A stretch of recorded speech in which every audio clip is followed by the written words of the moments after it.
सर्वच चकाकणाऱ्या गोष्टी सोनं असतात असं नाही. बाहेरच्या सौंदर्याला भुलण्यापेक्षा आतल्या चांगुलपणाला पारखायला शिका. पात्र महत्त्वाचं नाही, त्यातील पदार्थ महत्त्वाचा असतो. तसंच माणूस कोणत्याही जातीचा, धर्माचा किंवा हुद्द्याचा का असेना, आपल्याला त्याचे विचार बघितले पाहिजे. तो किती उच्च विचार करतो, किती जास्त चांगला विचार करतो हे बघितलं पाहिजे. इम्प्रेशन मारण्यासाठी मुखवटे घालू नका, कारण मुखवटे गळून पडतात, पण शुद्ध स्वभाव शेवटच्या श्वासापर्यंत साथ देतो. नमस्कार मंडळी, मी सुप्रिया स्वागत करते एका नवीन ब्लॉगमध्ये. तुम्हाला आजचा दिवस सुखाचा, आनंदी आणि आरोग्यदायी जाओ. तुम्ही जी काही स्वप्न पाहिली असतील ती सगळी स्वप्न तुमची पूर्ण होत. आणि ही ना दुपारची वेळ आहे, म्हणजे आता हा जो व्हिडिओ मी तुमच्याबरोबर शेअर करते ना, तो थोड्या दिवसांचा आहे. म्हणजे थोड्या दिवसांचं शूट घेतलेलं आहे. आता ते एकत्र करून मी तुमच्याबरोबर शेअर करते. निव्वळ फक्त तुमच्या कमेंट्समुळं आणि तुमच्या हट्टामुळं मी व्हिडिओ अपलोड करते. जरी मला 1 वाजता व्हिडिओ अपलोड करायला नाही जमलं रोज, तर मी नक्कीच 4 वाजेपर्यंत तुमच्यासाठी रोज व्हिडिओ अपलोड करणार आहे न चुकता. तर त्यामुळं ना आता हे शूट घेतलेलं होतं मोबाईलमध्ये, तर चला म्हटलं तुमच्याबरोबर शेअर करूया. कारण प्रत्येक दिवशी ना, म्हणजे रोज माझं ना शूट करून एडिट करणं होत नाही, म्हणजे मॉर्निंग टू नाईट रुटीन. त्याच्यामुळं मग मी अधूनमधून ना असे व्हिडिओ शेअर करत जाणार आहे. तुम्हाला आवडतात का मला नक्की कमेंट करून सांगा. तर आता मी व्हिडिओ शेअर करते म्हटल्यानंतर मुद्द्याचं किंवा महत्त्वाचं किंवा चांगल्या गोष्टी नेहमीच सांगायचा प्रयत्न करते. तर सुरुवातीला जसं की मी बोलले तुम्हाला, की कुठलाही माणूस किंवा कुठलाही व्यक्ती जर आपल्यासोबत असेल, आपली संगत असेल, मग तुम्ही कुठल्याही कामामध्ये म्हणजे बिझनेसमध्ये म्हणा, तुमची संगत कुठल्याही क्षेत्रात तुमची संगत जर असेल ना, तर त्या माणसाचा आधी तुम्ही स्वभाव ओळखायला शिकायचं आहे. तर आपण अशाच माणसांची संगत करायची आहे ज्याचा स्वभाव निस्वार्थी आहे. जो माणूस आपल्याबरोबर कॉम्पिटिशन करत नाही, म्हणजे कॉम्पिटिशन म्हणजे तुलना करत नाही, तू पुढे मी मागे, कॉम्पिटिशन करत नाही. कॉम्पिटिशन जर करायची असेल किंवा आपण म्हणतो कॉम्पिटिशन म्हणजे स्पर्धा एखादा व्यक्ती किंवा मित्राने मित्राबरोबर कधीच स्पर्धा करू नये. प्रत्येक व्यक्तीला माझं हेच सांगणं आहे, स्पर्धा ही फक्त स्वतःशी असली पाहिजे. तर स्वतःशी आपण स्पर्धा केली, आपल्या वाईट गुणांना हरवण्याचा प्रयत्न केला ना, तर आपण कधीच सक्सेस होण्यापासून वंचित राहणार नाही आहे. त्याच्यामुळं ना आपण आधी स्वतःशी स्पर्धा लावायला शिकायची आहे. आपलं डेली रुटीन जे आहे ते तुम्ही चेक करायचं आहे. म्हणजे आपण दिवसभरात सकाळी उठतो, उठल्यापासून आपण काय करतो, कुठल्या गोष्टी आपल्या खरंच चुकीच्या आहेत किंवा कुठल्या गोष्टी आपण खरंच खूप चांगल्या करतो याचा विचार करायचा आहे. आता हे मी तुम्हाला का सांगते, ह्या तर खूप साध्या सोप्या गोष्टी आहेत. तुम्हाला मी ह्यासाठी सांगते ह्या सगळ्या गोष्टी, की आपण ना उठल्या काय करतो, एखाद्याचं स्टेटस बघ किंवा एखाद्याचं व्हॉट्सअप काय, कोणाशीही आपण आपली तुलना करायला सुरुवात करतो. मी बऱ्याच ब्लॉगमध्ये सांगितलेलं आहे की कुठल्याही व्हिडिओ बघून स्वतःची तुलना दुसऱ्यांबरोबर नाही करायची आणि कॉम्पिटिशन तर मुळात नाही करायचं. जे आपल्याकडं आहे, जे आपल्याला येतं ते खूप जास्त चांगलं कसं करता येईल याचा प्रयत्न करायचा आहे. आणि म्हणूनच तुमच्यासाठी हा आजचा ब्लॉग आहे. तर थोडक्यात आपला स्वभाव कसा असला पाहिजे हे मी तुम्हाला पुढे सांगणार आहे. पण त्याआधी बघा, आता इथं ना मी गुढीपाडव्याची साडी स्टिच करत होते. तर तुम्हाला जर साडी पाहिजे असेल गुढीपाडव्याची किंवा आपण कॉम्बो ऑफर दिलेली आहे ती जर पाहिजे असेल ना, तर लवकरात लवकर डिस्क्रिप्शनमध्ये दिलेल्या व्हॉट्सअप क्रमांकावर संपर्क करायचा आहे. तुम्हाला जे काही पाहिजे आहे तर ते ऑर्डर करायचं आहे. आपण कांदा लसूण मसालासुद्धा सेल करतो. त्याचबरोबर प्युअर हळद, अगदी 100% प्युअर हळद मी देते. तर तुम्हाला ती जर पाहिजे असेल तर तुम्ही तिथं चौकशी करू शकता. गुढीपाडव्याच्या साड्या ना मी एकाच दिवशी सगळ्या स्टिच करून घेतल्या आणि तेवढ्या सगळ्या सेलसुद्धा झाल्या. आजचा हा शेवटचा दिवस आहे. 28 तारखेपर्यंतच मी ऑर्डर घेणार आहे, त्याच्यानंतर मी ऑर्डर घेणार नाही आहे. आणि ची ऑफर जी टाकली होती ना ती 28 तारखेपर्यंतच होती. तर लवकरात लवकर ज्यांना कोणाला काहीही पाहिजे असेल तर त्यांनी कॉन्टॅक्ट करायचा आहे. दिलेल्या व्हॉट्सअप क्रमांकावर तुम्हाला किमती, माहिती सगळं सांगितलं जाईल. आता इथं ना माझ्याकडे दुपटी आली होती शिवायला, आणि खरं सांगू का, मी ही दुपटी घेणारच नव्हते शिवायला, कारण आपल्याला गुढीपाडव्याच्या ज्या ऑफर मी टाकली होती ना त्याच्या भरपूर ऑर्डर आल्या होत्या, तर त्याच मला पूर्ण करायच्या होत्या. पण परत आलेल्या माणसाला परत पाठवणं म्हणजे मला ते बरं वाटलं नाही, म्हणून मग मी ह्या घेतलेल्या आहेत. आता ते काम जरा बाजूला ठेवलेलं आहे, किंवा 1 दिवस 2 दिवस थोडंसं लेट होईल ऑर्डर पोचायला माझ्या ज्या मी घेतलेल्या आहेत त्या. पण म्हटलं चला आता हे आलेलं आहे ना तर ते करून घेऊया. तर मग मी इथं दुपटी शिवायला घेतलेली आहेत.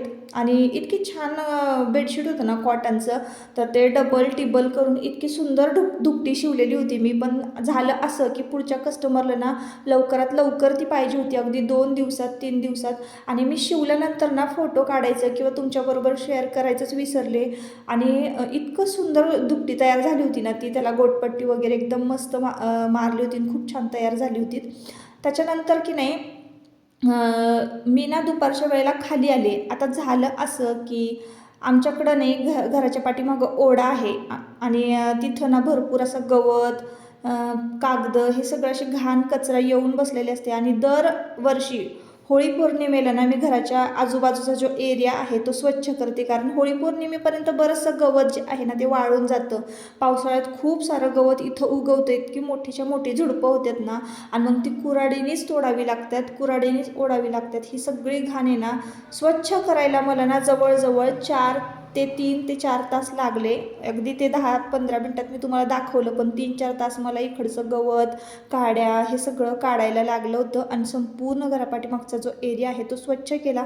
पाठीमागचा अजून पलीकडची उजवी बाजू तर घराची म्हणजे घराच्या पलीकडची उजवी बाजू आहे ना ती स्वच्छ करायची राहिलेली आहे. तर हे सगळं ना काढून घेतलं. आणि जितकं स्वच्छ होईल ना उन्हाळ्याचं मोकळं मोकळं तितकंच बरं वाटतं. पावसाळ्यात मात्र आजूबाजूला सगळीकडे हिरवगार असतं. तर वर्षभर जे काही कचरा कचरा साठला होता ना घरापाठीमागचा, तर तो सगळा जाळून टाकला. आणि तो एरिया बघा किती स्वच्छ दिसतोय. आता सणवार आहेत, होळी पौर्णिमा आहे, तर कालच मी तुमच्याबरोबर स्वच्छतेचा व्हिडिओ शेअर केला. त्याआधी ही सगळं क्लिनिंग करून घेतलं होतं मी. नाही तुम्ही मला काय म्हणालात की नाही, तुम्ही मला म्हणालात की चल म्हणून. चल म्हणलं चल. की हा. मग मला दे. मग आता यायचं नाही, मी चालवणार आहे गाडी, माझी प्रॅक्टिसच होणार नाही अशाने. अरे नंतर जाणं डिलिव्हरी देताना प्रॅक्टिस कर की. नाही किती करायची तेवढी नाही प्रॅक्टिस. मला घेऊन नको नाही, प्रॅक्टिस कर. तुम्ही काय मला म्हणाला मी येतो तुझ्या बरोबर. मी येतो पण मी चालवतो.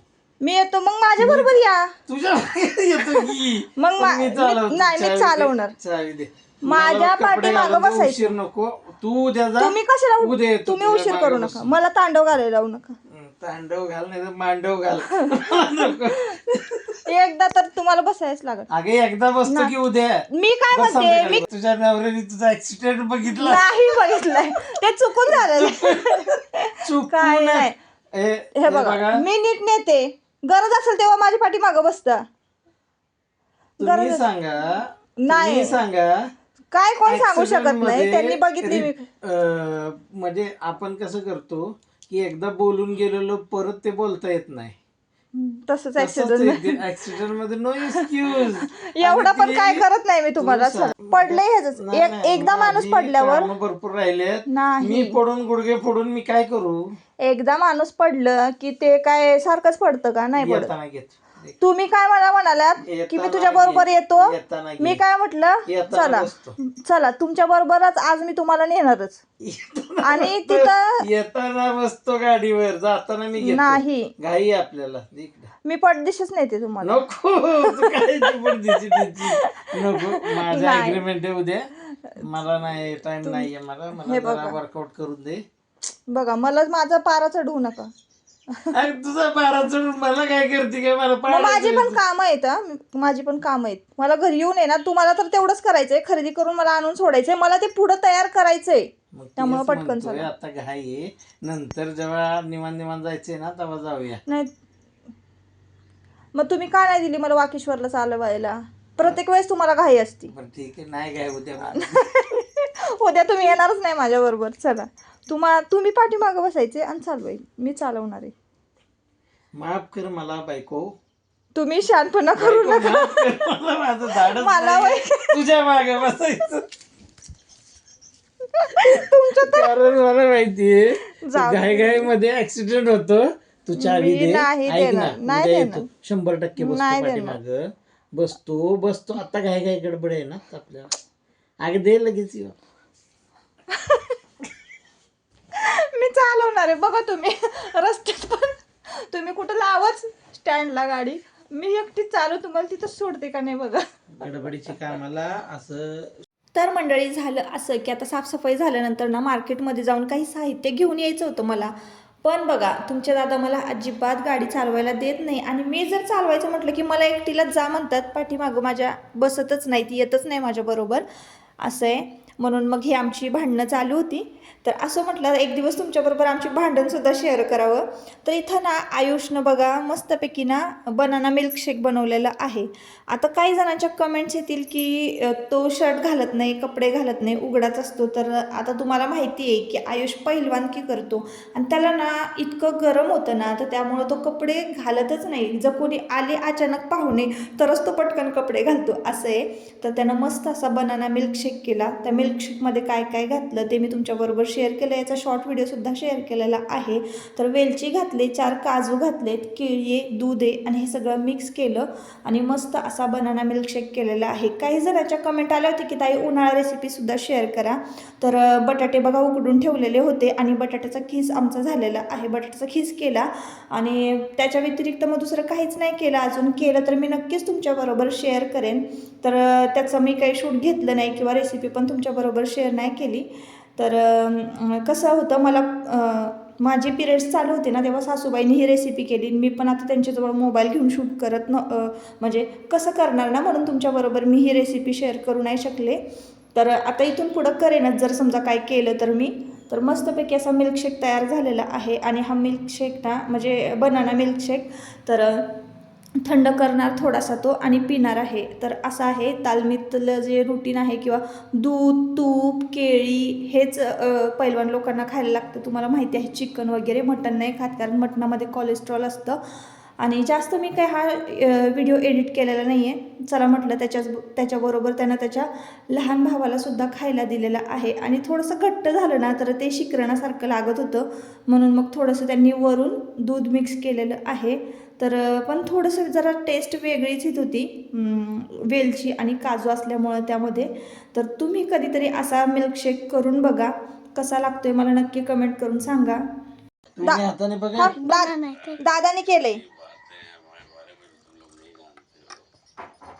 कसं झालंय? मस्त. आजी बाबा तुम्हाला तर तुम्ही जर व्हिडिओ हा बघत असाल शेवटपर्यंत तर मला सांगा की जर तुमच्या दादांची आणि माझी जर भांडणं लागली तर तुम्ही दोघांपैकी कोणाची बाजू घेणार, माझी घेणार की तुमच्या दादांची घेणार, नक्की कमेंट करून सांगा. आणि आता इकडं बघा काय झालं माहिती का, 2-3 दिवस झालं ना तर हे कावळेत ना माझी वाट बघत बसतात. आता मी त्यांना चपाती खायला देते ना, रोज येतात संध्याकाळच्या वेळेला आणि तिथं बसतात आणि मी चपाती टाकली की मग ती पाण्यात बुडवून बुडवून खाणार, असं काहीसं यांचं चाललेलं आहे. तर आपला स्वभाव कसा असला पाहिजे, सगळ्या म्हणजे निसर्गाबरोबर आपल्याला ना जुळून घेता आलं पाहिजे. सगळ्या प्राणीमात्रांची आपल्याला भाषा कळायला पाहिजे. दया हे आपल्या स्वभावामध्ये पाहिजे, ना की खडूसपणा किंवा कोणाला टोचून बोलणं असं नको आहे आपल्या स्वभावामध्ये. तर तुम्हाला माहिती आहे आता ज्याचा प्रत्येकाचा एक वेगळा स्वभाव असतो, मूळ स्वभाव तो कुणालाच बदलता येत नाही.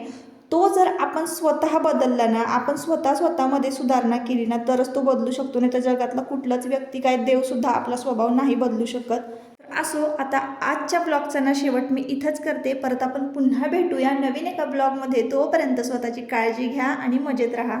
परत भेटूया नेक्स्ट ब्लॉगमध्ये. व्हिडिओ जर आवडला असेल तर नक्की आपल्या चॅनलला सबस्क्राईब करा आणि लाईक हाईप देखील करा. चला बाय बाय.